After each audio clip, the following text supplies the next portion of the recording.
Disability associate director Medanta hospital आप सभी का स्वागत करता हूं। न्यू की सेलिब्रेट करते हैं और इस बार स्ट्रोक की थीम है साथ अगर काम करें तो स्ट्रोक के जो प्रभाव है जो बीमारी बाबू आईडी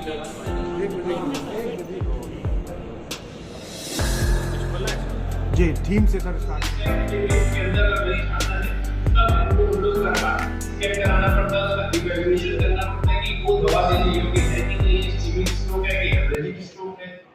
29 अक्टूबर को पूरे विश्व में वर्ल्ड स्ट्रोक डे मनाया जाता है। मेदांता हॉस्पिटल लखनऊ द्वारा वर्ल्ड स्ट्रोक डे पर जागरूकता फैलाने के लिए एक विशेष कार्यक्रम का आयोजन किया गया। बात करने के लिए हमारे साथ हैं डॉक्टर ऋत्विज बिहारी जी, जो एसोसिएट डायरेक्टर हैं न्यूरोलॉजी मेदांता हॉस्पिटल के। उनसे बात करते हैं। सर, पहले तो वर्ल्ड स्ट्रोक डे की थीम क्या है इस बार मेदांता हॉस्पिटल द्वारा? वर्ल्ड स्ट्रोक डे की इस साल की थीम है together we are greater than stroke. मतलब कहने का मतलब, अगर हम लोग सब लोग साथ साथ मिलकर काम करेंगे तो स्ट्रोक के ऊपर हम लोग ज़्यादा हावी होंगे। सर, स्ट्रोक लगातार बढ़ती हुई समस्या भारत में विशेषतर देखी जा रही है। क्या कहना चाहेंगे, किस मतलब कैसी दिनचर्या या कैसे खान पान की वजह से ये बीमारी बढ़ रही है भारत में? स्ट्रोक एक तरह की नॉन कम्युनिकेबल डिजीज़ है। जैसे कि अब हम लोग आजकल हमारे देश में देख रहे हैं कि खान पान, स्ट्रेस लेवल बहुत बढ़ता चला जा रहा है। खान पान हम लोग ठीक नहीं है तो उसकी वजह से डायबिटीज़ है, हाइपरटेंशन है, कोलेस्ट्रॉल की बीमारी है, स्ट्रेस है, और जो जनता में लोगों की मिस हैबिट्स हैं जैसे कि स्मोकिंग की हैबिट्स है, अल्कोहल की हैबिट्स है। तो ये सारे कारण जो होते हैं एक दूसरे से जुड़ते चले जाते हैं और ये सभी स्ट्रोक के रिस्क फैक्टर्स हैं। तो जो कि ये सब भी चीज़ें समाज में बढ़ती चली जा रही हैं, तो स्ट्रोक का भी जो है हमारे देश में वो बढ़ाव की तरफ है। वो किसी को यदि स्ट्रोक होता है किसी भी प्रकार का, तो क्या उसके घर वालों को या उसके आसपास के लोगों को क्या दिखता है, कैसे समझ सकते हैं वो कि उनको स्ट्रोक हुआ है? अगर किसी को स्ट्रोक होता है तो सबसे पहले उसके लक्षण में यही चीज़ होती है कि उसको लक्षण जो होते हैं अचानक से आते हैं। मरीज दो है 1 मिनट पहले एकदम ठीक रहता है, वो चाय पी रहा होता है या बाथरूम में जा रहा होता है या कोई काम कर रहा होता है या बात कर रहा होता है, और 1 मिनट के अंदर ही उसको अचानक से लक्षण दिखने लगते हैं। उसकी आवाज़ बदल गई, हाथ में कमज़ोरी आ गई, एक साइड पैरों में कमज़ोरी आ गई, या फिर उसको अचानक से चक्कर आने लगे, वो चलने फिरने लायक नहीं रहा, या उसको अचानक से दिखने बंद हो रहा है।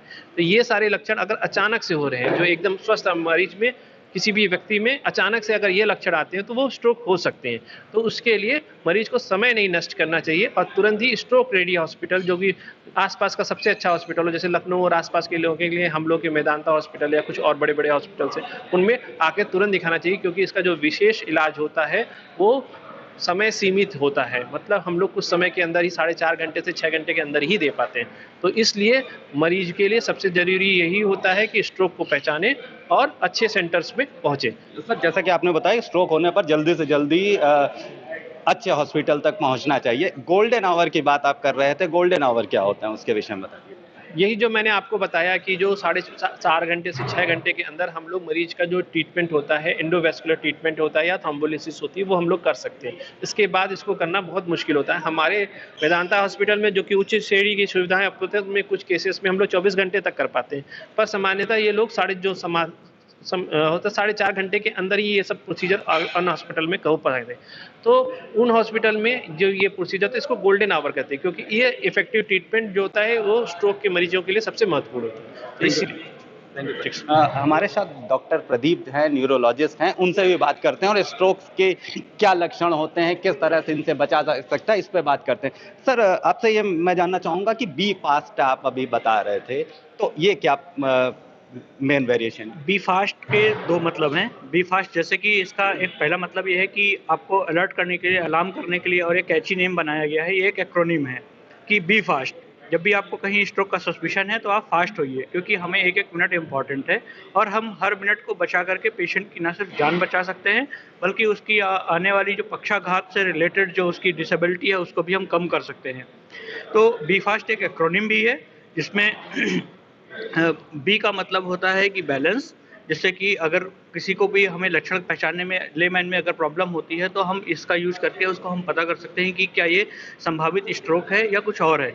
तो बी का मतलब होता है बैलेंस, जिसमें कि अगर किसी का अचानक से बैलेंस गड़बड़ होता है, या ई का मतलब होता है आइज, जिसमें कि हमें विजन का प्रॉब्लम होता है। फास्ट में अगर हम बात करें तो एफ का मतलब होता है कि किसी का फेस अचानक से लटक जा रहा है। ई अगर ए की बात करें, आर्म हाथ का पावर अचानक से कम हो जा रहा है। एस की बात करें तो स्पीच स्लर हो रही है, जैसे कि अभी मैं फ्लुएंटली बोल रहा हूँ, बाद में भी क्या हुआ है, क्या कर रहे हो, इस तरह की आवाज़ आने लगे, तो इसका मतलब ये है कि उसको हमें स्ट्रोक के लक्षण हो सकते हैं, संभावित स्ट्रोक है जिसमें। और लास्ट टी का मतलब होता है कि टाइम बचाते हुए हमें इमीडिएटली पेशेंट को रिपोर्ट करना है और तुरंत हॉस्पिटल में लेकर के जाना है उसको। आगे का काम डॉक्टर्स के ऊपर होता है, हॉस्पिटल का काम होता है। जैसे ही हॉस्पिटल में पेशेंट पहुंचता है वैसे ही उस यहाँ पे एक कोड स्ट्रोक एक्टिवेट कर दिया जाता है, जिसके तहत आगे के जो हमारे पड़ाव होते हैं उनमें हम लोग पेशेंट को चेक करते हैं, तुरंत सीटी स्कैन करते हैं और तुरंत पता लगाते हैं कि किस टाइप का स्ट्रोक है, ताकि हम बिना एक मिनट बिना लूज किए हम पेशेंट का प्रॉपर ट्रीटमेंट कर सकें। ठीक है, थैंक यू। हमारे साथ डॉक्टर लोकेंद्र हैं, इमरजेंसी देखते हैं मेदांता हॉस्पिटल में, और आप समझते होंगे कि इमरजेंसी एक बहुत ही बड़ा काम होता है। कोई भी पेशेंट जब इमरजेंसी में आता है तो डॉक्टर लोकेंद्र ही उसको संभालते हैं। उनसे बात करना सर, सबसे पहले तो कोई स्ट्रोक का पेशेंट जब आता है तो कैसे उसको ट्रीट करते हैं? सबसे पहला कदम क्या होता है? देखिए, सबसे पहला कदम उसको आइडेंटिफाई करना। अगर हमारे पास पहले से इन्फॉर्मेशन है कि स्ट्रोक का पेशेंट आ रहा है, उसको सिम्टम है, मोस्ट ऑफ द टाइम क्योंकि अवेयरनेस नहीं रहती, हमारे पास पेशेंट आते हैं सिम्टम के साथ, हम उसको आइडेंटिफाई करते हैं कि ये स्ट्रोक है, देन फिर हम कोड स्ट्रोक एक्टिवेट करते हैं। कोड स्ट्रोक का एक नंबर है, इसमें डायल करके हमारे पास सारी टीम, न्यूरोलॉजी से लेके हमारा सीटी स्कैन रेडी हो जाता है, न्यूरोलॉजी की टीम आ जाती है, हमारे emergency physicians, nursing, with in 15 minute हम एक सीटी स्कैन कराते हैं। उसको कैनुला लेके उसका सीटी स्कैन करा के ये आइडेंटिफाई करना कि उसमें खून का थक्का जमा है कि उसकी नस फटी है। अगर वो खून का थक्का जमा है तो हम खून पतला करने वाली दवा और क्लॉट को डिसॉल्व करने वाली दवा दे सकते हैं, जिससे जो सिम्टम आए हैं वो रिवर्स हो सकते हैं। दैट इज वाई जो आप कह रहे थे कि golden hour is very important. Within 1 hour हमारे पास पेशेंट अराइवल के हम पेशेंट को वो दवा दे दी जाते हैं तो वो सिम्टम्स रिवर्स हो जाते हैं। सर, स्ट्रोक लगातार बढ़ती हुई बीमारी है भारत के लिए। विदेशों में कुछ उन लोगों ने कंट्रोल कर लिया, जैसा कि अभी डॉक्टर्स ने बताया। तो क्यों बढ़ रही है भारत में बीमारी, और भारत के लोग किस तरह की दिनचर्या अपनाकर इससे बच सकते हैं? देखिए, सबसे इम्पॉर्टेंट है किसी भी बीमारी में प्रिवेंशन, और हम प्रिवेंशन पे काम नहीं करते हैं। और ये प्रिवेंटेबल डिसीज है। ये जो मॉडिफाइबल रिस्क फैक्टर्स होते हैं, जिसमें सबसे पहले डायबिटीज, ब्लड प्रेशर, मोटापा, हमारा दिनचर्या, हमारी स्ट्रेस वाली लाइफ, स्ट्रेसफुल लाइफ, तो ये सारे मॉडिफाइबल रिस्क फैक्टर हैं। मोटापे को कम करना, डायबिटीज और ब्लड प्रेशर को कंट्रोल में रखना, हम ये बेसिक चीज़ें हैं। हमारा खान पान में सुधार, हम प्रिजर्वेटिव वाली चीज़ें इतना खाना चालू कर दिए हैं, हमें पता भी नहीं है कि हम पेस्टिसाइड इतना ज़्यादा ओवर कंज्यूम कर रहे हैं। तो ये सारे रिस्क फैक्टर को अगर हम कंट्रोल करते हैं तो हम स्ट्रोक को के इंसिडेंस को भी कम कर सकते हैं। तो ये बेसिक छोटी चीज़ें हैं। अल्कोहल एंड स्मोकिंग इतने बड़े रिस्क फैक्टर्स हैं। आप स्मोकिंग को कट डाउन करिए, अल्कोहल को लिमिट करिए, तो ये बेसिक फैक्टर्स हैं जिससे हम स्ट्रोक से बच सकते हैं। सर, योगा और एक्सरसाइज स्ट्रोक से बचने में कितनी मदद करते हैं? 200%। योगा एंड एक्सरसाइज 20 मिनट की अगर एक्सरसाइज, अब तो 20 मिनट तक टाइम आ गया, 1 घंटे नहीं, आप केवल 20 मिनट ब्रिस्क एक्सरसाइज करिए, आपका उससे मोटापा कम होता है, उससे आपका ब्लड प्रेशर कम होता है, उससे उसका डायबिटीज कंट्रोल होता है। साथ साथ में योगा में ब्रीदिंग एक्सरसाइजेज होती हैं, खून की धमनियों में जो ब्लॉकेज होते हैं वो कम होते हैं, ये प्रूवन है भाई। तो योगा एक ऐसी चीज है जिसके अनेकों फायदे हैं। तो वो स्ट्रोक पर भी बेनिफिट करता है। एमआई के जो केसेस, हार्ट अटैक के केसेस हैं, वो बढ़ रहे हैं। तो ये बेसिक चीज़ें हैं जो आप करें। एटलीस्ट जो हमारी पुरानी पद्धतियां हैं, योगा और एक्सरसाइज, इतना तो मिनिमम करना ही चाहिए। Thank you.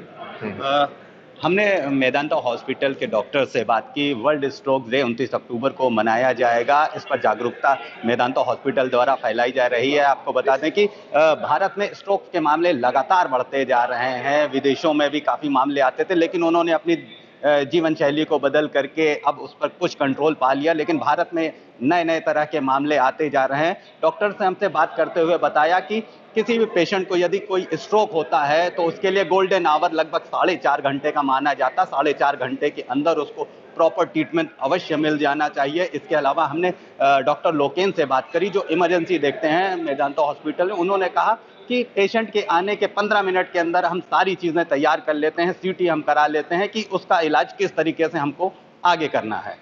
Video journalist Akhilesh Singh के साथ संतोष कुमार, भूमि टीवी, लखनऊ।